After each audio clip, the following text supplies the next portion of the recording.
This video will work through problem 6.4 of Gapenski's Healthcare Finance 5th edition. Okay, in 6.4, we're doing a very similar problem to 6.3. The only change here is that we're changing the cost drivers. So let's go back and review again how we get to the 4 steps of the allocation process. So we start with the cost pool, right? Cost pool, CP. So let's look at, let's start with what are the cost pools? So we go back to page 215 and you see the 3 cost pools are general administration, facilities, and financial services. So we'll start with general administration. So the cost pool for general administration, the direct costs for general administration are $2 million. So that's the cost pool for general administration. Then the cost driver for general administration, we're told, is going to be salary dollars for general administration. So we need to go back to the chart. And remember, if we're using direct method, we're only going to use the salaries in this case from the profit centers, right, which happen to be the patient services departments in this hospital. So those are the routine care, intensive care, diagnostic services, and other services. The other departments, right, the support departments also have salary dollars, but we don't use those when we do direct method. So we're going to ignore the salaries associated with the support departments, general administration, facilities, and financial services, and we're going to only look at the salary dollars associated with the patient services departments. So you can see that the grand total for the whole organization is 36.5 million, but we're given the subtotal for patient services as 30 million. So the cost driver for general administration is going to be $30 million in salaries. Right. Now, the allocation rate is just going to be basically 2 million divided by 30 million. So that's 1/30th, right? Or that's going to be one of those long drawn out decimals. 1 divided by 30, right? 0.03333333, right? So, so we'll shorthand it here as, well, we'll put it in properly as 0.03 repeating, right? Dollars per dollar of salaries. Okay, so that's the allocation rate for general administration under this scheme, right? Under this driver scheme. For facilities, it's going to be housekeeping labor hours. Okay, so facilities, the cost pool for facilities is their direct costs, which is 5 million. The cost driver is going to be housekeeping labor hours. And again, we have housekeeping labor hours for the support departments, and we have housekeeping labor hours for the profit centers, which are the patient services centers. We're going to ignore the housekeeping labor hours that are used by the support departments and only count the housekeeping labor hours that are used by the profit centers or patient service areas. So the housekeeping labor hours used by the profit centers is 220,000 hours.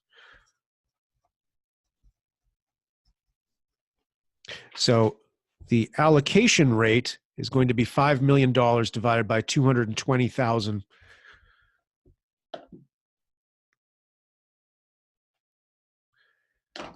So that is 5 million divided by 220,000 is $22.73 dollars per hour of housekeeping used by the department. Okay, so that's the allocation rate for facilities. And then finally, we have financial services. And financial services cost pool is their direct costs, which is $3 million. And we understand from this problem that the cost driver is going to be patient service revenue like before. Right? We're going to use PSR. And again, well, the other department, the support departments, of course, don't have patient service revenue, so we can ignore that for them.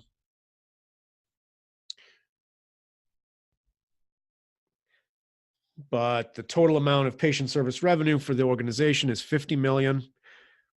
So we're going to have an allocation rate for financial services of 3 divided by 50, which was, what was it before? 0.06, right? Because this is the same. Dollars per dollar of PSR. Okay, so those are our allocation rates in this problem. So then we need to actually carry out the allocations. We're going to build another allocation table. So I'm going to switch us from back to Excel. So let me just correct. Earlier I said that the allocation rate for general administration was 3 cents. It's actually 6 cents. 2 divided by 30 is actually 6, not 3.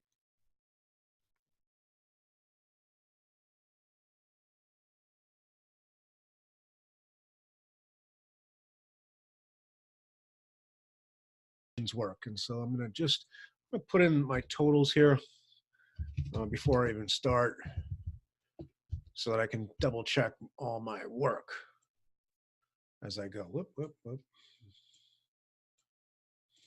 Yes. Double checking that I didn't mess up my formula.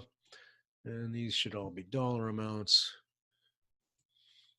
All right, so what we found this time through was our allocation rate for general administration was going to be based on salaries.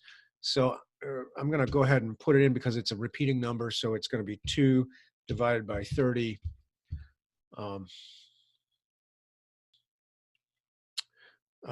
And then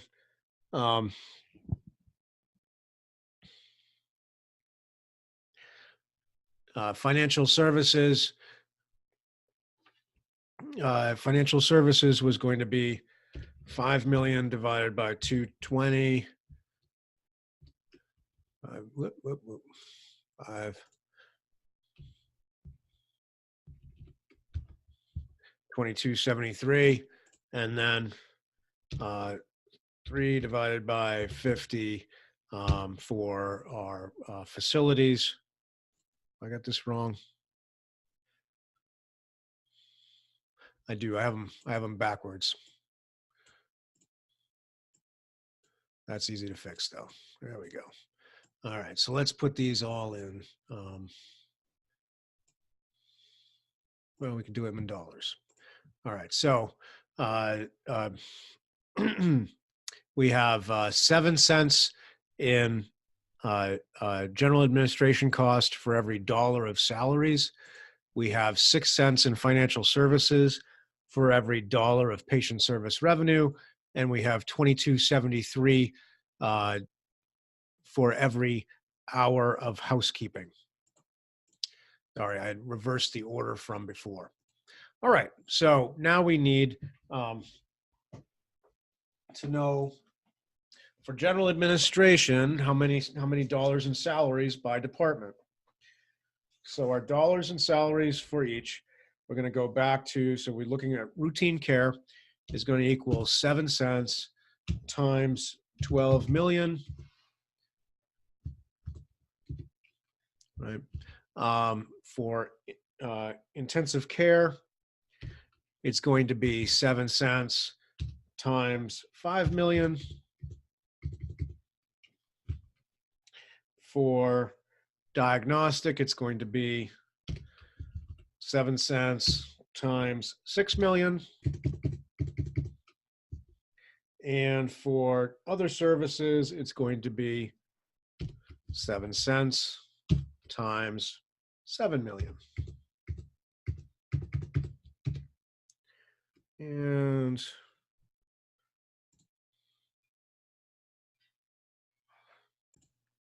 so I'm at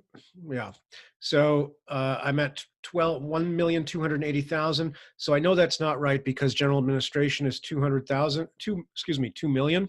So going back through here, I know that I noticed that routine care is at 80, whereas all the others are at several hundred thousand. And routine care is actually the biggest one. So I go and I look here and I see that I put in 1.2 million instead of 12 million for salaries. So when I fix that, I'm up to 2 million. So little key punch error there. All right, now financial services. Financial services is 6 cents times the amount of patient service revenue. So let's see if I can do the key punches right here. So that for routine care, that's 30 million. That looks like 30 million. So that's probably right. Okay, and 6 cents times 4 million. 6 cents times 6 million. There we go. And it's hard to count those zeros when you're punching them in. You lose track because there's no commas. So and then 6 cents for other services times 10 million. So 10, 1, 2, 3, 1, 2, 3.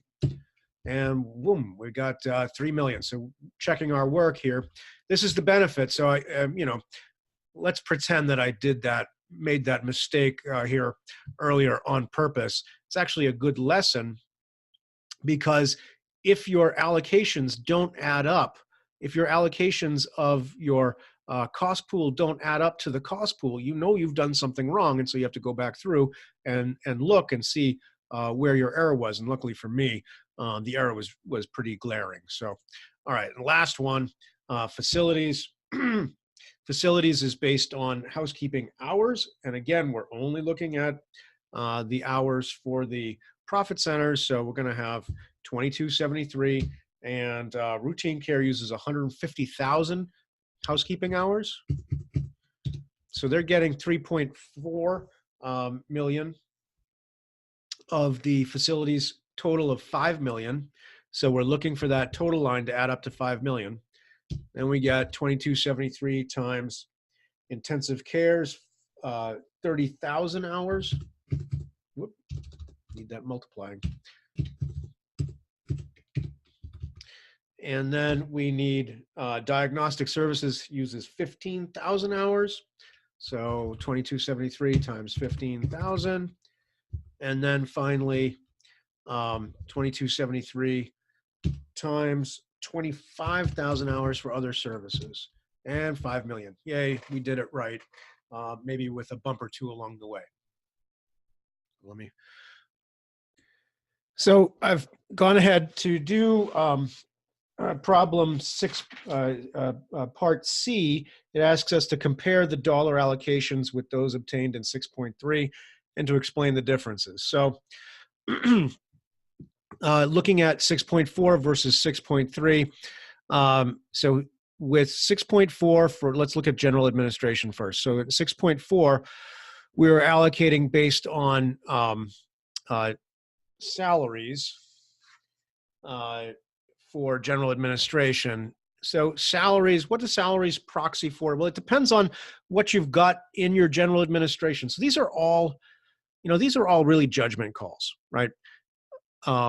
Maybe it's right to use patient service revenue like we did in 6.3 to allocate general administration, or maybe it's right to use salaries to allocate general administration. It kind of depends on a couple of things, right? It depends, so to make that judgment call, it depends on what's actually going into general administration. So if general administration is primarily dealing with HR and HR-related issues, then salaries is probably a better driver than patient service revenue, because what does patient service revenue have to do with the amount of HR work you have? You could have a department that bills a lot for its services but doesn't have a lot of people, and you can have a department that doesn't have a lot, that has a lot of people but doesn't bill a lot for its services. So one example would be, let's compare the Department of Radiology, which generates a lot of revenue and has, it's a big department, but compare that to, say, the cafeteria, right, which is also a profit center. The cafeteria is going to have a lot of people in it, but those people are relatively low salaried people. So it kind of like you could make a judgment call here and say, well, probably if it's mostly HR, then general administration is probably going to do a lot more work for the cafeteria than for radiology. So maybe we should pick something that is more representative of the number of people there, amount of salaries there, as opposed to the patient service revenue generated. So maybe salaries would be better for that. Maybe headcount would be better for that, right? As opposed to salaries even. There's a lot of ways we can slice this, slice this pie, if you will. And it is kind of a pie because it's a limited, right? It's a limited number. We've got $2 million. We've got to figure out how to spread, and we want to figure out how to spread it the most fair way. If general administration is primarily about people, then I would say salaries is probably a more fair way to allocate than if it's about the administration of patients and or somehow with revenue. Now, with financial services, we did it the same way both times, and so there's no change here. And then facilities, the argument in 6.4 is the majority of costs of the facilities department stem from the provision of housekeeping services. Well, if that's the case, the first version we looked at for housekeeping allocated based on square footage, and the second one allocated based on housekeeping hours by department. So when we look and compare across here, the numbers aren't that significantly different for routine care, which has both a large footprint, right, a lot of square feet, and uses a lot of hours. So I mean, it's less than $100,000 on a $3 million bill. But looking at the impact is pretty significant when we look at and compare the other departments. There's a lot of reallocating going on between the other departments. So when we look at it in terms of footprint, intensive care has a pretty low bill relative to when we look at intensive care from a housekeeping hours perspective. Their bill almost doubles, right? And so under the footprint measure, right, I'm using footprint to refer to the square footage that each of these departments occupies.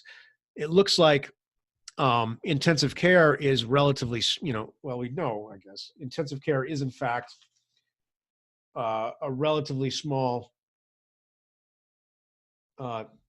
footprint, right? It's got 40,000 square feet versus diagnostic at 60 and other at 100.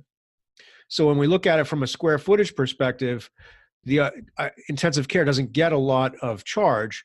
But when we look at how housekeeping hours are actually used, it turns out intensive care requires a lot of housekeeping hours. And if housekeeping hours is what actually drives the bill in facilities, as is implied by in problem 6.4, then that's probably how we ought to do it, right? So what that kind of says is, yes, intensive care has a smaller footprint, but because of the nature of the work done in intensive care, there's probably a lot more, there's a lot more work to be done. So, diagnostic services, you don't have people sleeping there overnight. You don't have patients residing in the space. Other services is probably outpatient again. So housekeeping intensive care runs 24/7. So there's always people coming and going. There's always patients there. They're sick. There's probably a lot of bodily fluids to clean up. There's a lot of things that have to be decontaminated all the time. So it's probably more fair to allocate costs, in particular facilities costs or housekeeping costs, based on hours actually used by the intensive care department than to do it by square footage. And that goes back to my discussion, I think in 6.3, where I was talking about, like, if you compare the emergency department and a family medicine department, if they both have the same square footage, if you were doing it by square footage, you'd allocate the same amount of cost to each department. But obviously the emergency department is going to require a lot more housekeeping than a family medicine department of the same square footage. And so it wouldn't be fair to charge the family medicine department or clinic the same amount for its housekeeping as you charge the emergency department.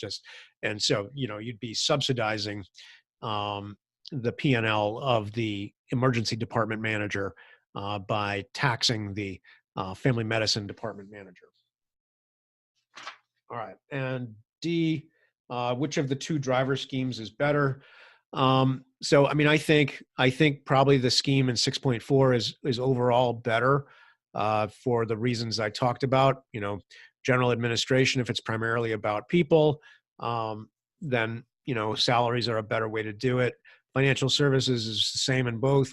And then I think clearly from facilities perspective, if that is primarily about housekeeping, then they ought to do it based on housekeeping hours and not square footage. Now, that said, when I was in the military and working and doing cost accounting for the military, for military hospitals, how did we allocate housekeeping? Square footage. And the argument there is, you calculate square footage once and you're done. Housekeeping, if you do it by hours, somebody's got to keep track of the hours every month, and it's got to be entered every month. So, it just kind of depends on your priorities and whether the juice is worth the squeeze.